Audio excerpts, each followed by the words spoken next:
vem para cá para a gente conversar sobre Terra Santa, professor Felipe Santos.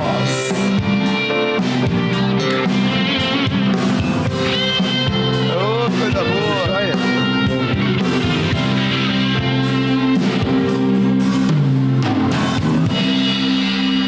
Ô, gente, hoje o programa está muito legal. A gente vai conversar aqui com o professor Felipe sobre a Terra Santa. Gente, é interessante quando Deus permite, né, que a gente faça um determinado trabalho por muito tempo. E a gente vai se perguntando, né, nossa, mas por que será que Deus está permitindo tanto tempo a gente fazer várias vezes a mesma coisa? E foi isso que eu comecei a me perguntar quando eu completei 20 idas à Terra Santa. Quando eu completei 20 peregrinações, eu falei, opa, peraí, acho que tem alguma coisa aí. Hoje eu já completei 44 vezes, né, indo à Terra Santa. E eu pretendo ainda esse ano voltar mais 2 vezes. O ano que vem já tem 4 marcadas. E eu creio que até o final da minha vida eu estarei fazendo isso. E a gente aprende demais na Terra Santa. E é um sonho que a gente gostaria de colocar no coração de vocês. Sabe, tem gente que tem um sonho disso, daquilo, trocar o carro, construir uma casa, fazer uma viagem, tudo mais. Mas poucas pessoas, muitas vezes, sonharam em conhecer a terra onde Deus pisou. A planta do pé de Deus tocou aquela terra lá.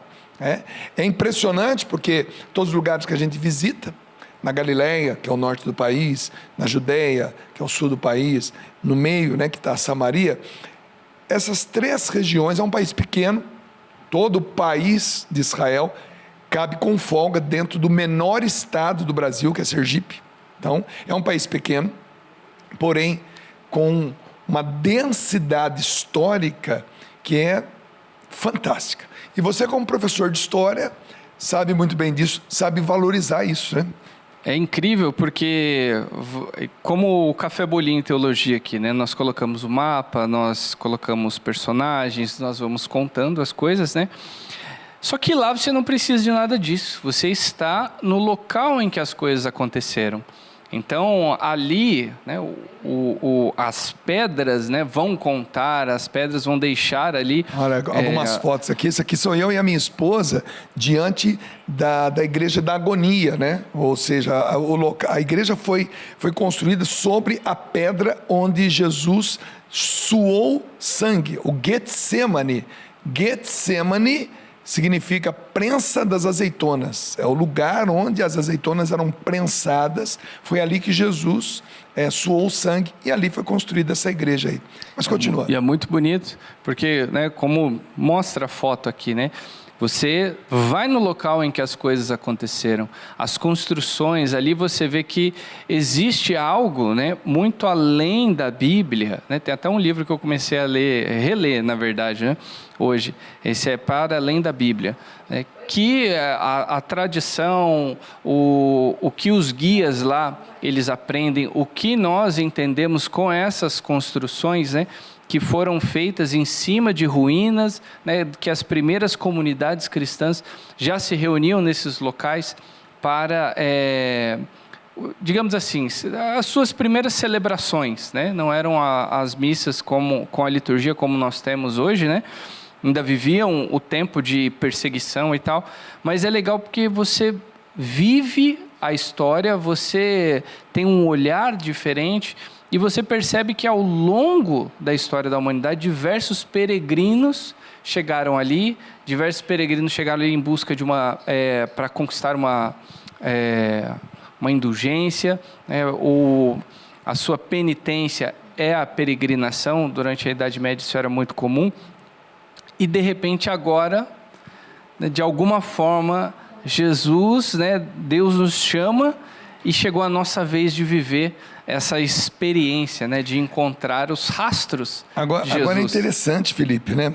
As pessoas, a Terra Santa em si já é assim já é super interessante, né? Você visitar um país do Oriente Médio, né, próximo ali à Mesopotâmia, onde a escrita começou, onde as línguas começaram, onde, enfim, várias culturas se originam ali. Mas é interessante também a gente saber que depois da morte de Jesus, morte e ressurreição de Jesus, passou-se um bom tempo, né? Onde o governo romano, ele perseguiu os cristãos, até que Constantino se converte, digamos assim, e autoriza sua mãe, Santa Helena, a ir na Terra Santa para detectar, então, os locais. Fala um pouquinho desse espaço de tempo, Felipe, porque quando a gente chega lá, a gente fala, mas como é que alguém conservou isso? Como é que alguém se lembra disso? Como foi esse período entre morte e ressurreição de Jesus e a vinda de Santa Helena para poder detectar os primeiros lugares e construir as primeiras igrejas? É interessante que até, né, o quarto século, nós temos uma igreja que está crescendo, mas também é um período de muitos conflitos dentro do Império Romano. O Império Romano já está dividido, já tem o Império do Oriente, o Império do Ocidente. Dentro desses impérios, né, você tem os Augustos e os Césares. É como se eles estivessem dividindo o poder, né, entre eles para uma melhor administração do Império, mas acontece que nós teremos conflitos internos ali, porque alguém vai querer, de alguma forma, assumir, né, o poder absoluto. E nessa em que nós temos aí 4 representantes, né, um desses representantes vai ser o pai de Constantino, que posteriormente, né, quando ele vai falecer, Constantino vai começar a sua ascensão, e ele percebe ao longo, né, da sua jornada para estabelecer uma paz interna no Império, ele percebe esse crescimento do cristianismo. E aí diz a tradição que quando ele está para vencer o seu rival, ele tem uma visão, né, de que ele ouve uma voz e fala, olha, por esse símbolo você será vitorioso.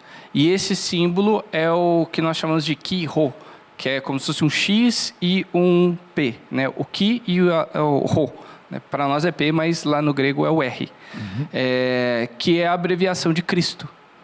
E então ele tem isso vai para ele tem essa visão. Ele tem essa visão. Esse sonho, né? Esse símbolo é colocado nos escudos, né, dos seus soldados, e ele consegue essa vitória.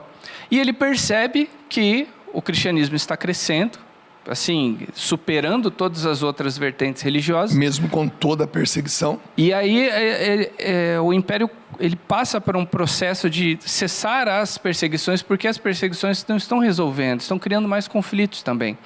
Então, aí começa a habilidade política dele. Ele dá uma liberdade muito grande para a igreja, ele vai devolver para a igreja o que foi confiscado, né, dela, e também vai manter uma relação saudável com líderes politeístas, que afinal de contas eram compostos por famílias tradicionais do Império. Então é interessante que ele tem essa sabedoria de saber, né, conversar com todos, mas ele experimenta essa vitória em Cristo, né? E ao final da sua vida, ele realmente, né, se entrega mesmo, abre as portas do Império para o cristianismo. Lá na frente é que vai virar a religião oficial de Roma, mas aí ele já começa, né, ele vê que o cristianismo ele pode restaurar o Império. Essa luta pelos valores, né, pela vida, pela castidade, pela honra, pelo perdão. Então ele percebe, né, esses traços do cristianismo, e também teremos muitos padres ali dentro do cristianismo, em específico, quando nós falamos, né, dos padres da Capadócia. Recentemente terminei de ler um livro de São Gregório de Nissa, que ele fala sobre a vida de Moisés, e ele fala dessa superioridade do cristianismo em relação às outras vertentes filosóficas. Então, é um conjunto de fatores que leva ele a entender que o cristianismo é uma ferramenta muito útil para a restauração do império. Então, é interessante que aí ele começa a investir nisso. Então, peraí, então vamos deixar de perseguir, vamos incentivar, vamos devolver o que era da igreja, vamos entender quais são esses locais sagrados, as pessoas estão se convertendo, estão dispostas a dar a vida por isso, isso não é normal, né?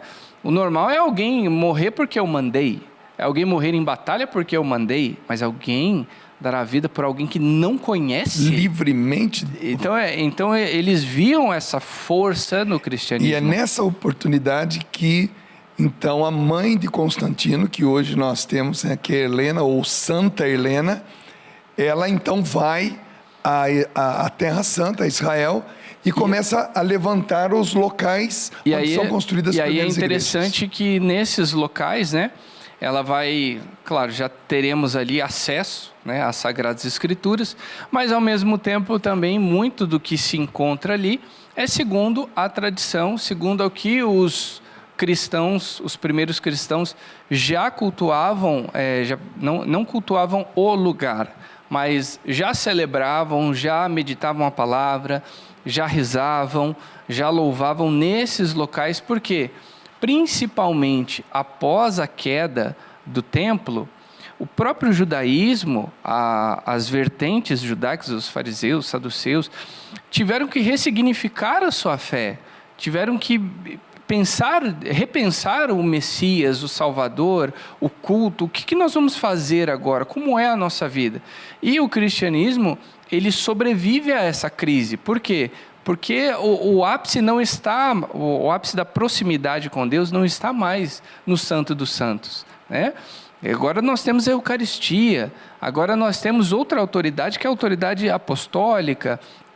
Então, percebendo isso, vendo já onde essas reuniões dos cristãos aconteciam desde o princípio, é que ali começarão a ter uma estrutura melhor para acolher os peregrinos e fortalecer a fé cristã.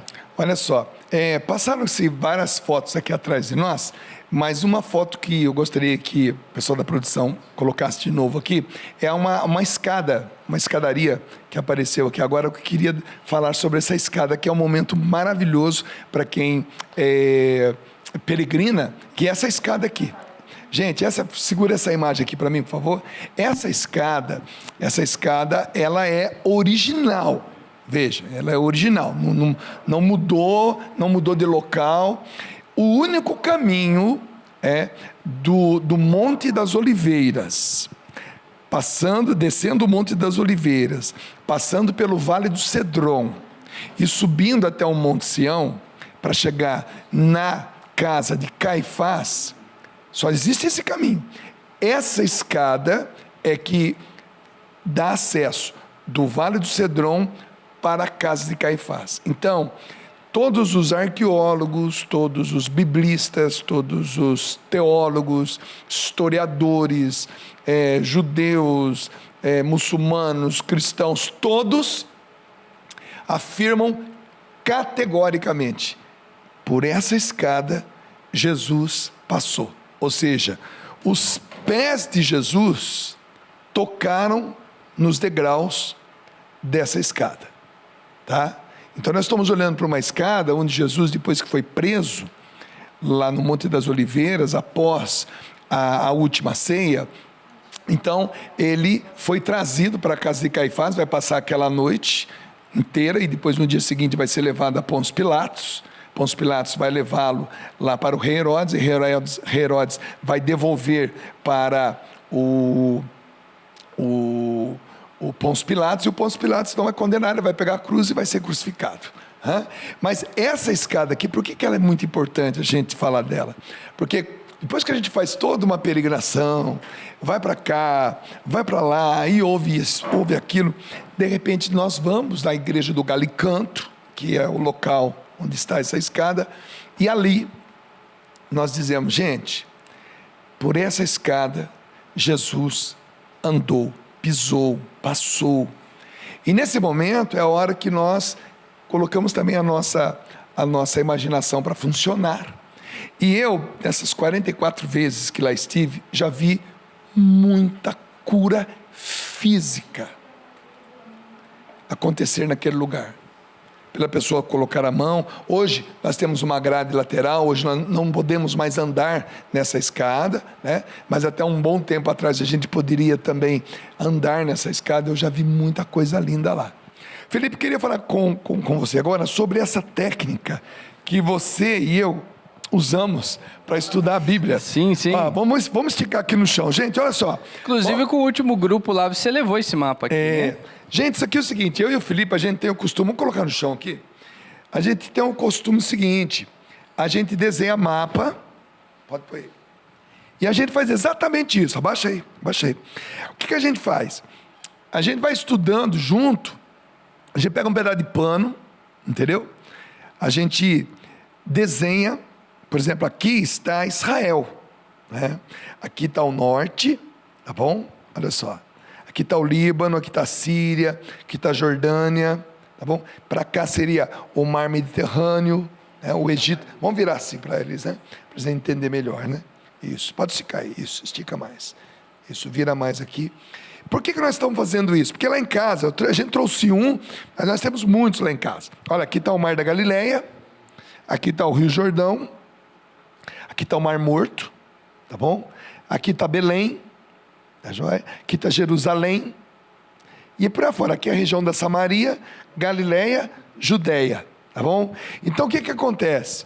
Para te ajudar a memorizar, para você ter noção de onde Jesus viveu, para onde ele foi e voltou, né? Então aqui nós temos, por exemplo, a região da Galileia. Jesus viveu praticamente a vida dele aqui. Aqui representar Caná, Nazaré, Cafarnaum, está tudo aqui ao redor do Mar da Galileia, tá vendo? Monte Tabor está aqui, Monte Hermon, onde está Cesareia de Filipe, está aqui. Então isso aqui nos ajuda a nos localizar na Terra Santa. Então, lá em casa, a gente tem o costume de estudar junto muitas vezes, e a gente vai estudando e vai desenhando. Esse mapa a gente desenhou estudando, simplesmente isso. Esticamos o pano na mesa, fomos lendo a palavra de Deus e fomos desenhando. Graças a Deus, nós dois temos uma facilidade para desenhar. Senta aí, pode deixar aí. Puxei de você o desenho. Você superou aí muito, né? Mas só para você entender como é interessante.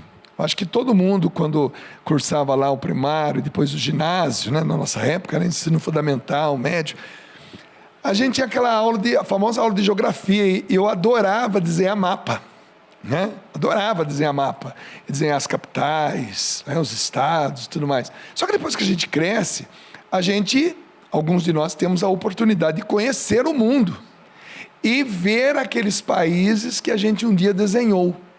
Então, eu fico encantado com o mapa. E é uma boa forma de você estudar a Bíblia.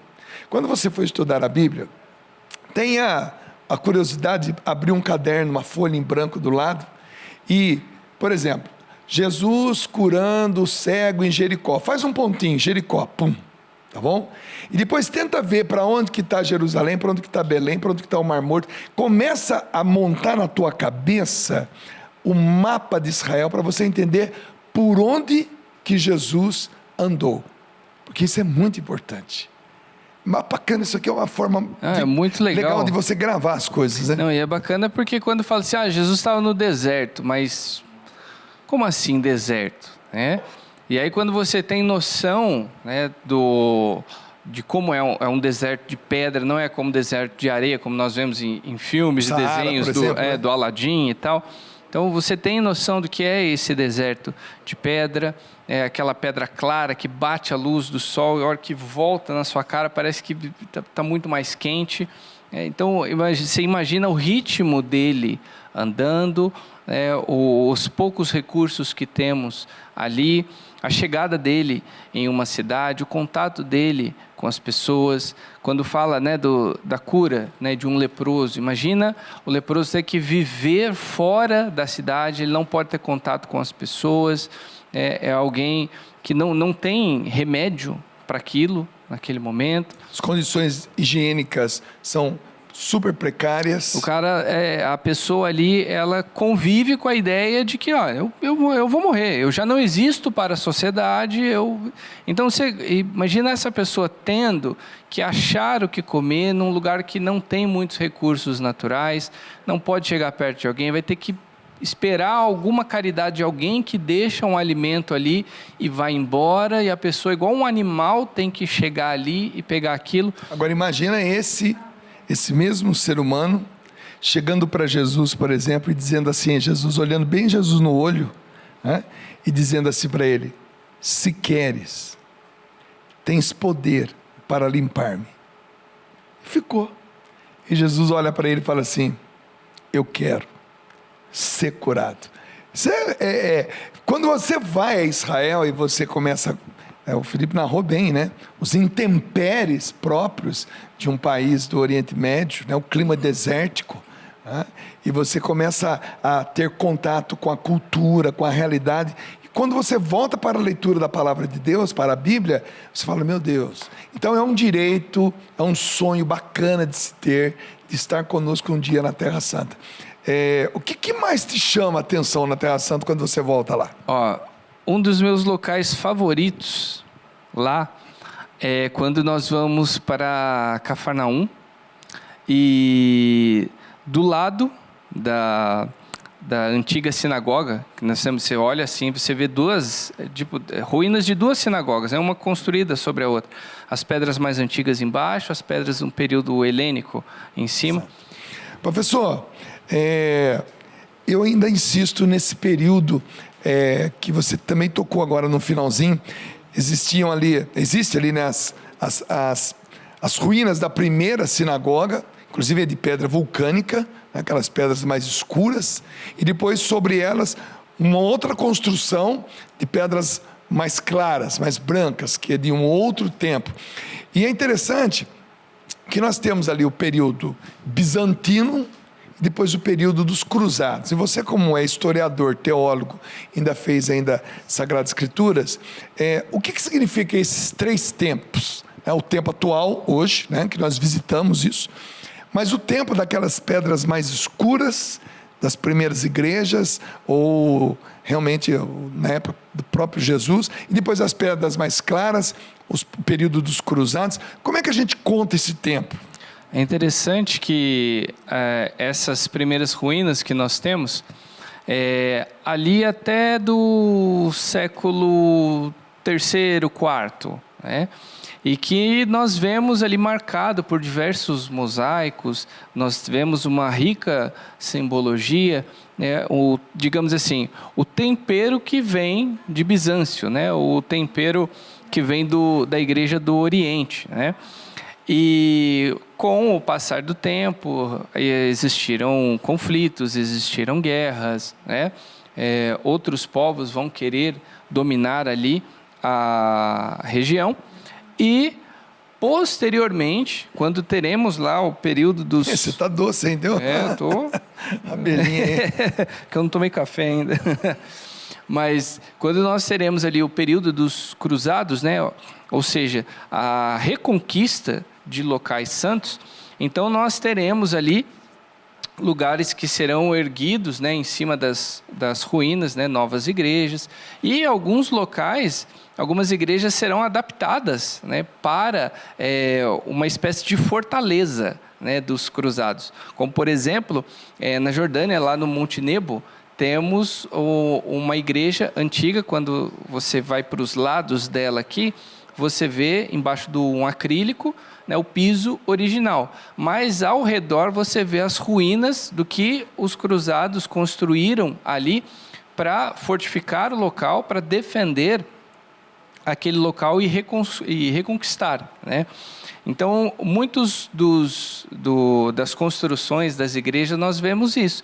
A própria Basílica da Natividade, a Basílica em Belém, Basílica da Natividade. Você olha por fora, parece que é uma fortaleza. Uma fortaleza, né? É impressionante, não parece uma igreja, parece um castelo, né? Então, tem muitos locais assim. No caso de Cafarnaum, ali, a sinagoga que nós temos ali já é de um período helênico. Então, nós vemos as colunas, a forma como ela é. Para quem está em casa, o que é o período helênico ou helenista? Isso é o que vem de Elage. que nós chamamos de Grécia, né? Mas esse período de maior influência grega dentro da cultura ali do Oriente Médio. Vamos pensar que o grego, lembrar, né, que o grego ele foi, digamos assim, o inglês da época, né, antes do latim se tornar a língua universal ali, a língua mais falada, né, o inglês da época, né, era o grego. Inclusive, né, teremos traduções, né, do Antigo Testamento para o grego, a produção do Novo Testamento será em grego.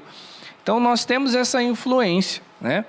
E ali é legal, voltando, né, ao ponto específico, um dos meus locais favoritos, né? Tem um dos toquinhos que você senta e fica bem embaixo numa sombra muito boa, e você consegue contemplar toda essa visão. Você vê as ruínas da cidade ali, você vê as ruínas, a diferença das pedras ali da sinagoga, e você vê o mar da Galileia ali. Então ali é muito legal porque você trabalha com o grupo, né, situações que aconteceram ali naquela cidade, né? Jesus morou ali, logo que você entra ali, né, tem a placa gigantesca, né, Cafarnaum, a cidade de Jesus. Então, era uma cidade desenvolvida, grande, teremos um centurião, a presença forte. Um chefe de uma sinagoga. Teremos o chefe de uma sinagoga ali. Então, era uma cidade grande ali. E eu fico imaginando as pessoas naquele momento que tanto esperavam o Messias chega, e isso é uma das coisas que eu trabalho com o grupo. Se Jesus chegasse no nosso grupo naquele momento, será que mesmo com a Bíblia, mesmo lendo os livros de história da igreja, será que nós ainda conseguiríamos reconhecer? Será que ele ainda nos surpreenderia, né, nos encontrando? Será que nós, assim como o povo lá atrás, nós estamos tão presos a fantasias sobre o Jesus que quando ele se manifestasse nós não reconheceríamos ele? Então é legal que ali, naquele local onde nós não precisamos de lousa, onde nós não precisamos anotar, está ali. É só apontar. É só apontar. Então ali é legal que a gente vai tocando esses assuntos e nós vemos nos olhos dos peregrinos, né? Aquela emoção, aquele momento que ali é perfeito para isso, porque ali você sentou, nós já participamos da missa, nós estamos tomando, né, descansando para voltar para o roteiro, mas é naquele clima agradável, aquela sombra gostosa, consciente que nós estamos na cidade de Jesus, nós começamos a refletir essas coisas. Então ali, naquela calmaria do grupo, você vê que Deus está mexendo.